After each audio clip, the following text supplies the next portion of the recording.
Ce qui m'a le plus intéressé dans la commande pour les nouvelles arènes de Lunel, en fait, c'était comment donner une nouvelle vie et de nouvelles fonctions à ces arènes, c'est-à-dire que ça soit un lieu d'événement, un lieu de spectacle, mais toujours un lieu d'arène, le lieu de la Pescaluna. C'est-à-dire qu'au lieu de dessiner une salle de spectacle qui pouvait accueillir la tauromachie et les courses camarguesques, nous avons fait l'inverse. Nous avons choisi de rester dans l'esprit des arènes et de faire des arènes qui puissent accueillir des spectacles. C'est un projet assez contraint, puisque ce n'est pas une démolition complète. Nous gardons la piste au centre, nous gardons les anciennes arcades.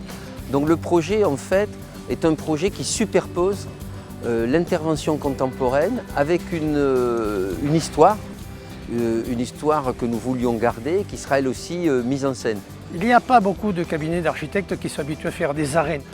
Et donc ce qui a été déterminant dans le choix de ce cabinet, ce sont d'habitude les arènes sont un rond refermé sur lui-même.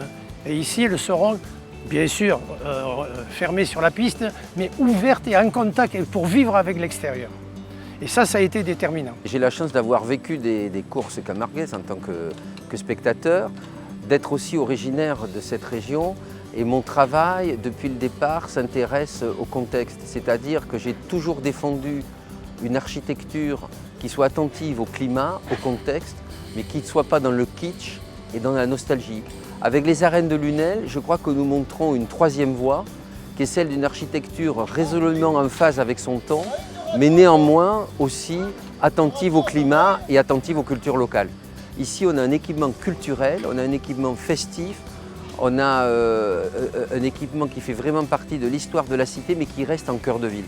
Donc je crois qu'une des choses les plus intéressantes pour moi dans ce projet, c'est amener une architecture qui contribue à garder un centre-ville extrêmement vivant et à l'inscrire dans l'histoire actuelle, mais dans la continuité.